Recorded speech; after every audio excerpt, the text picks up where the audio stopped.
Hallo liebe Hausbauhelden, hier bei Berlin steht das Musterhaus Modena von Roth Massivhaus. Hier lässt es sich auf gut 200 Quadratmetern, 7 Zimmern und 3 Stockwerken gesund und smart wohnen. Gesund deshalb, weil dank ausgeklügelter Lüftungsanlage und der Verwendung von schadstoffarmen Materialien auf eine gesunde Atemluft, auf eine gesunde Luftqualität Wert gelegt wurde. Und diese Stadtvilla verfügt über ein umfangreiches Smart Home System, das den Bewohnerinnen und Bewohnern das Wohnen erleichtert. Worauf warten wir noch? Schauen wir es uns doch gleich mal genauer an.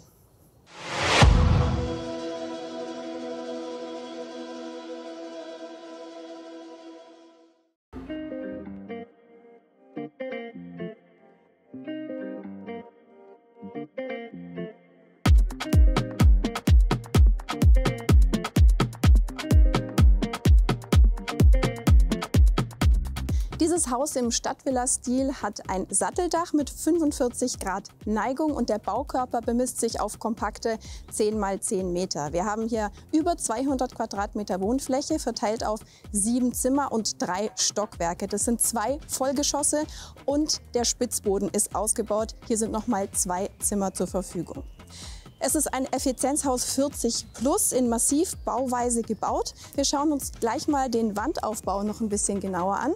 Massiv gemauert heißt, wir haben eine 17,5 cm dicke massive Wand. Das ist Porenbeton und darauf liegt eine Wärmedämmung aus Polystyrol und darauf folgt ein Silikonharzputz. Und das Ganze sorgt dann dafür, dass dieses Haus relativ hoch gedämmt ist. Der dadurch schon niedrige Energiebedarf wird dann gedeckt durch die Luft-Wasser-Wärmepumpe. Den Außenteil, den sehen wir hier draußen. Und wir haben auf dem Dach noch eine Photovoltaikanlage mit intelligentem Energiespeicher im Haustechnikraum. Die Photovoltaikanlage hat 6,5 Kilowatt Peak auf dem Dach und der Speicher speichert auch so 6 Kilowattstunden. Wie das Ganze aber funktioniert, schauen wir uns innen noch mal genauer an. Die Fenster in Anthrazitgrau sind dreifach verglaste Aluminiumfenster und auch die Haustür und die Dachpfannen sind grau, also halten sich da in einem Ton. Der Giebel hebt sich optisch nochmal von dem gesamten Baukörper ab. Und hier haben wir eine Klinkerverblendung. Das ist allerdings kein ganzer Klinker, also das sind keine ganzen Klinkersteine, sondern sogenannte Klinkerriemchen. Das sind so dünne, längliche Platten und die werden einfach direkt auf den Putz geklebt. Hier befinden wir uns dann schon bei der Eingangstür. Wir haben hier ein kleines Gimmick, eine Überdachung, wo schon LED-Leuchten integriert sind. Die leuchten aber nur, wenn es dunkel ist, weil dieses Haus ja auch smart ist. Und das sehen wir hier in der Eingangstür schon mal ganz schön.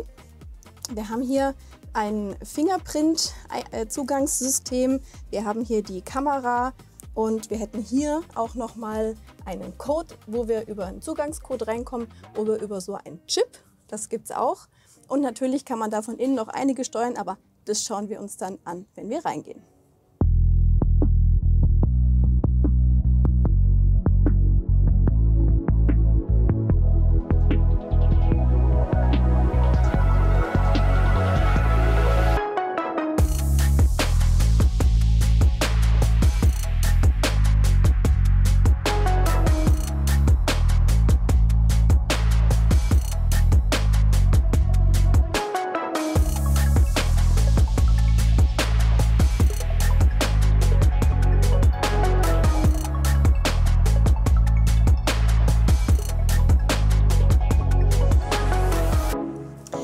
Wir starten in diesem Haus mit der großzügigen Diele, die bemisst sich auf 15 Quadratmeter und diese 15 Quadratmeter, die wirken auch sehr schön, weil eben auch die Treppe seitlich angeordnet ist und hier genug Raum bietet. Wir haben Fliesen in Holzoptik, wir haben also ein Naturgefühl hier drin und trotzdem lassen sich die Fliesen gut wischen. Wir haben eine lichte Raumhöhe im ganzen Haus, also in den beiden Vollgeschossen von 2,54 Meter. Und wenn wir noch ein bisschen mehr Platz brauchen, haben wir hier direkt die kleine Garderobennische mit 2,5 Quadratmetern, wenn man rechts lang geht. Wir haben hier 2 Nischen. Das ist natürlich eine Musterhausmöblierung hier. Hier reicht ein kleiner Schrank und irgendwie Hängemöglichkeiten für 2, 3 Jacken. Familien können sich hier natürlich ganz anders einrichten und vielleicht auch in die tiefere Nische eine große Einbaugarderobe reinbauen. Da sind euch alle Möglichkeiten offen. Und von hier geht es dann direkt ins Gäste-WC. Da ist sogar eine Dusche drin. Das Gäste-WC hat 3,5 Quadratmeter und was eben ganz schön ist, ist, dass wir hier auch eine Dusche drin haben mit den Maßen 80 auf 80, also auch nicht ganz klein, sodass man da schon drunter passt. Und was den Raum noch mal ein bisschen größer macht, ist, dass man eben diese Duschtüren wegfalten kann, sodass die hier im Raum keinen Platz wegnehmen.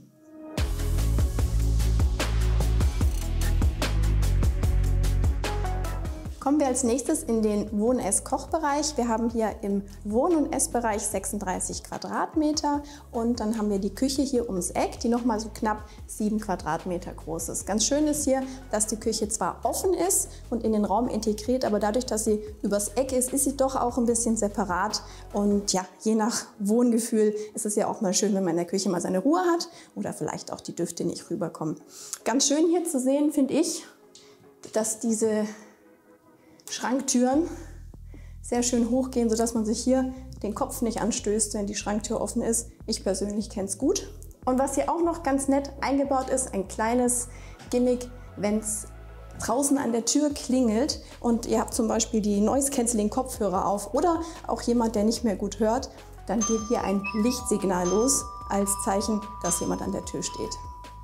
Wenn wir mal in den Wohnbereich weiter gucken, da haben wir hier einen Kamin. Da gibt es noch 2, 3 Sachen drüber zu sagen. Zum einen kann man sehen, dass der hier sehr platzsparend ist. Ja, in diesem System ist es so, dass alles, was bei so einem Kamin normalerweise Platz weggenommen hätte, in diesen Schacht hier reinpasst. Sehr platzsparend und lässt eben viel Platz noch, um Möbel zu stellen und zu wohnen drumherum. Dann ist dazu natürlich noch zu sagen, wir sind hier in einem Effizienzhaus 40 plus, das hoch gedämmt ist. Eigentlich muss man nicht zusätzlich heizen über den Kamin. Trotzdem ist diese warme Luft, die dadurch entsteht, schön. Die zieht auch schön noch mal hoch. Wir haben hier noch den ausgebauten Spitzboden, der dadurch auch immer eine gewisse Wärme behält. An dieser Stelle vielleicht noch ein kleiner Sicherheitshinweis, das immer gilt, ist bei dem gleichzeitigen Betrieb von einem Kamin und einer Lüftungsanlage, die es ja hier in diesem Haus gibt, muss ein Unterdruck-Sicherheitsabschalter aktiv sein und der verhindert eigentlich nur, dass die giftige Abluft vom Kamin in die Atemluft gelangt, die hier im Raum vorhanden ist.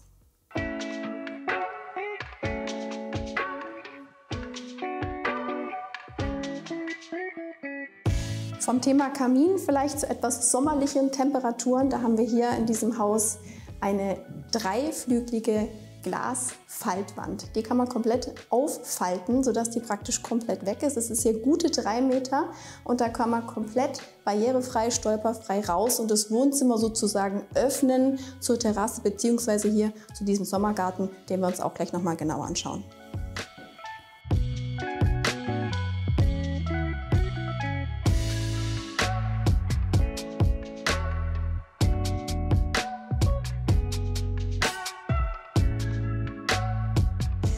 Hier kann man komplett stolperfrei und barrierefrei vom Wohnzimmer, vom Esszimmer aus den Sommergarten betreten und hier wirklich nochmal das Gefühl haben, dass man den Wohnbereich ausdehnen kann auf der Terrasse in diesen Sommergarten. Der Sommergarten hat hier die Maße von 6,5 mal 4 Quadratmeter und ist komplett verglast. Das ist ein Sommergarten deswegen, weil er eben kein thermisch abgetrennter Raum ist.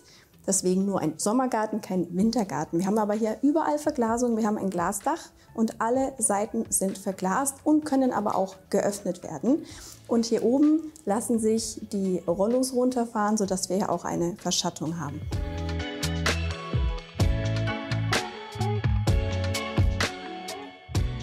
Alle Seiten lassen sich hier komplett öffnen. Ich zeige euch das mal am Beispiel von dieser Seite hier.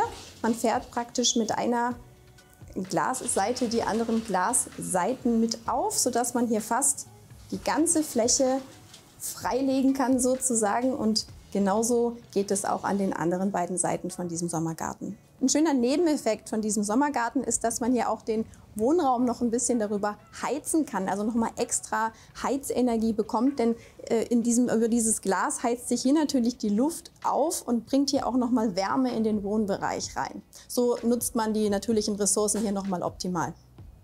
Ja, die Rollos, die sind nicht einfach irgendwie runtergegangen, sondern die sind auch eingebettet in das Smart Home System, was wir hier schon ein paar Mal gesehen haben. Wir haben es gesehen an der Haustür und wir haben es zum Beispiel gesehen bei dem witzigen Gimmick, dass die Lichter leuchten in der Küche oder im ganzen Haus, wenn jemand draußen klingelt, damit man es auch mitbekommt, wenn man es nicht hört. Und das Ganze hier lässt sich steuern in der Diele über die Smart Home Schaltzentrale, möchte ich sie mal nennen.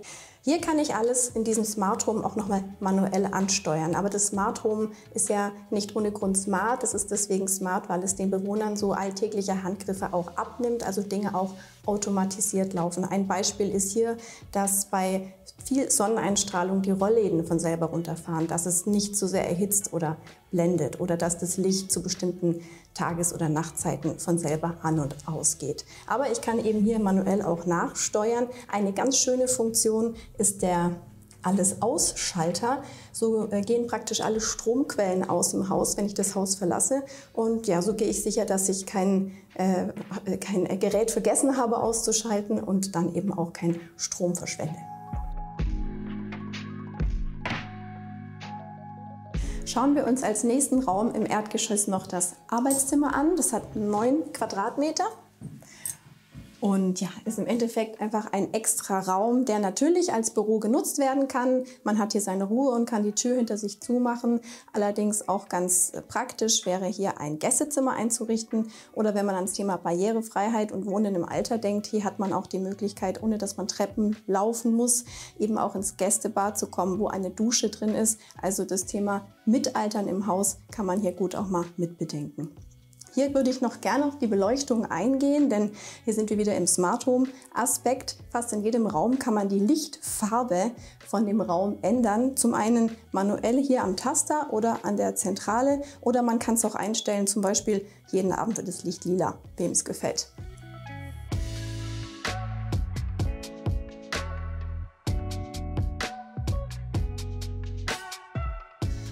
Schauen wir uns als nächstes noch den Heiztechnikraum an. Hier gibt es dann auch einiges zu sehen, was es hier an Technik in diesem Haus gibt. Der ist 9 Quadratmeter groß und den braucht man auch, ist einiges drin.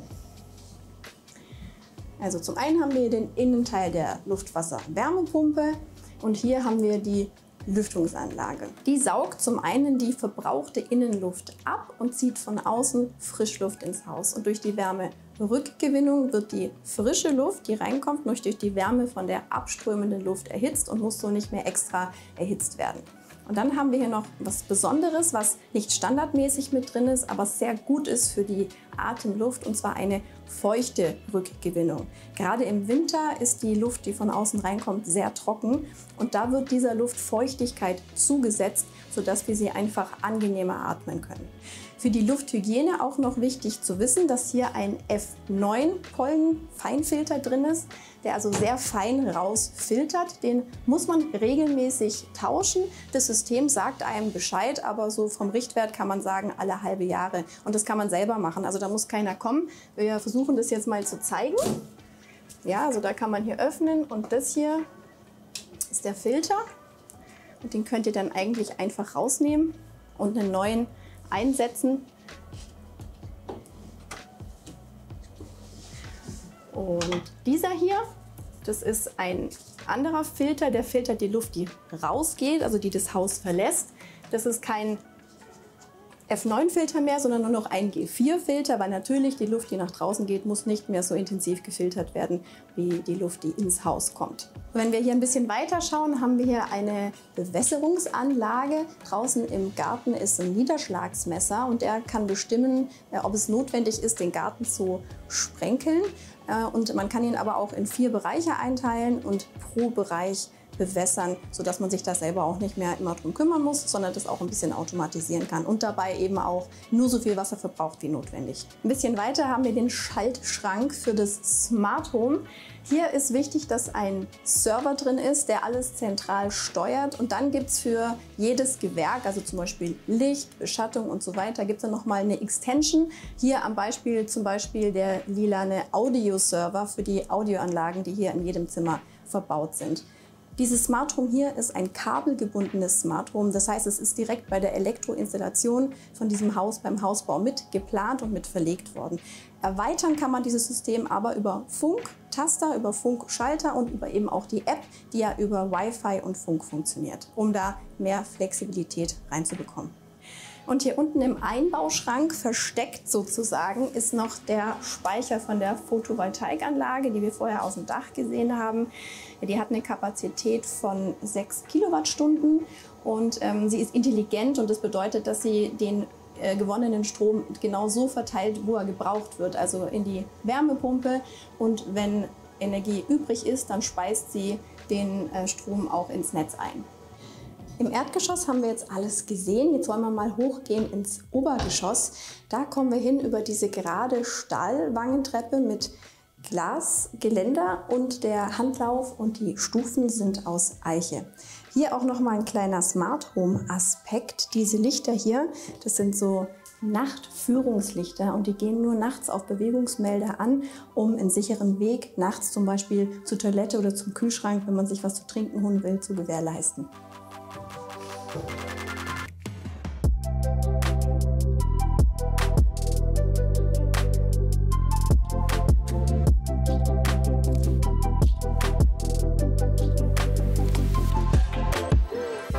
Im Obergeschoss kommen wir an im geräumigen Flur. Der hat hier 20 Quadratmeter und wir haben hier auch wie die Treppe einen Eicheboden und zwar einen Parkettboden im Landhausstil. Von hier aus kommen wir in die ganzen Räume. Wir haben hier das Elternschlafzimmer, 2 Kinderzimmer und das Familienbad und wir starten jetzt mal mit dem Elternschlafzimmer.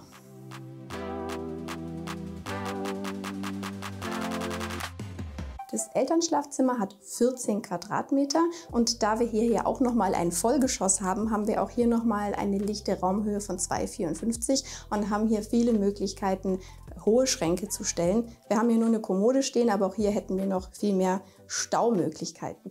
Wenn wir weiter schauen, haben wir hier auch noch eine Ankleidenische, die nochmal 7 Quadratmeter Platz bringt und auch nochmal einiges an Möglichkeiten, um Klamotten und weiteres zu verstauen. Und hier möchte ich einmal noch ganz kurz an die Decke verweisen. Wir haben hier nämlich, und da sieht man es das erste Mal schön, dieses eingebaute Audiosystem, was eben auch in Smart Home integriert ist, wo wir in jedem Raum separat Musik abspielen und steuern können. Über den Flur können wir uns jetzt gleich noch die beiden Kinderzimmer anschauen. Und was ganz schön ist hier, die Zimmer sind fast gleich groß und identisch. So gibt es keinen Streit unter den Kids, wer welches Zimmer bekommt. Schauen wir uns das erste an.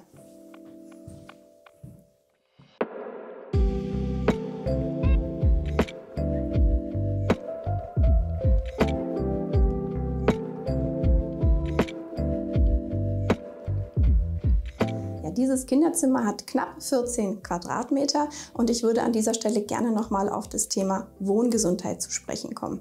Der Parkettboden ist zertifiziert schadstoffarm und darauf legt dieser Hersteller hier besonders großen Wert und lässt sich regelmäßig vom TÜV als wohngesund zertifizieren. Auch der Putz, der hier verwendet worden ist und alle anderen Materialien sind schadstoffgeprüft und schadstoffarm für ein gesundes Wohnen.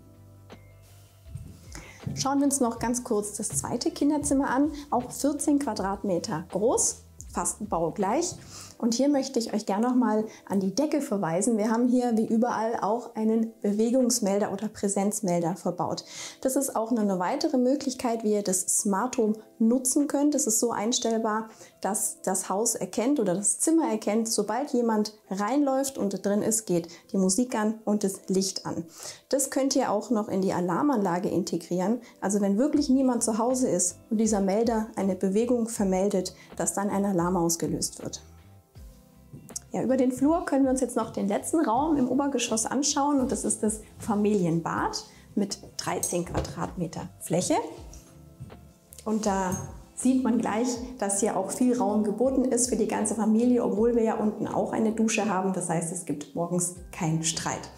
Hier haben wir eine L-Wand. Hinter dieser L-Wand verbirgt sich eine Walk-in-Dusche. Die ist relativ groß mit 90 x 1,20 Maß. Also da kann man sehr bequem reinlaufen und duschen. Und auf der anderen Seite von dieser Wand befindet sich dann das WC. Man hätte ja auch mit einer T-Wand arbeiten können, dann hätte man praktisch das WC hinter der Schamwand verstecken können, aber in einem Familienbad ist das so eben auch eine gute Lösung. Dann haben wir hier einen sehr breiten Waschtisch und einen beleuchteten Spiegel und eine Badewanne im Standardmaß, ein beleuchteter Abstellbereich. Und was ganz schön ist hier, die Brause, die hängt nicht an der Armatur, sondern die ist hier nochmal seitlich eingearbeitet. Das ist etwas, was man jetzt nicht ganz so oft sieht.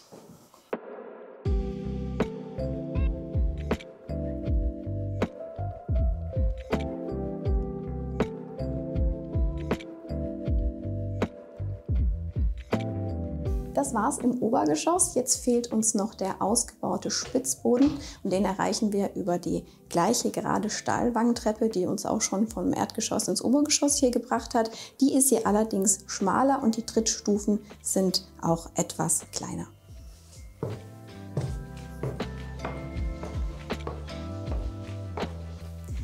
Der ausgebaute Spitzboden, der bringt euch nochmal 2 weitere Räume.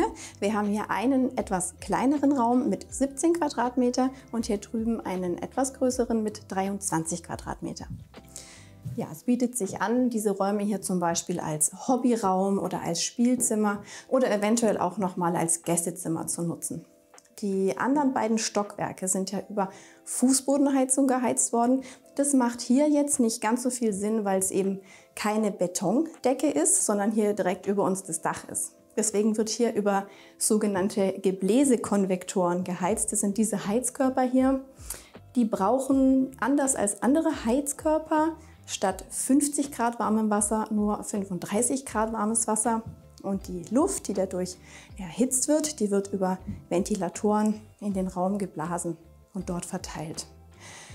Das ist allerdings hier gar nicht so notwendig, denn dadurch, dass die Räume eben oben sind und die warme Luft von den beiden anderen Stockwerken nach oben steigt, sind diese Räume hier von Natur aus eher warm und müssen vielleicht gar nicht separat erhitzt werden. Diese Säule hier, die ist auch nicht durch Zufall da, sondern es ist der Kaminschacht. Und deswegen haben wir auch dieses Dachfenster hier oben.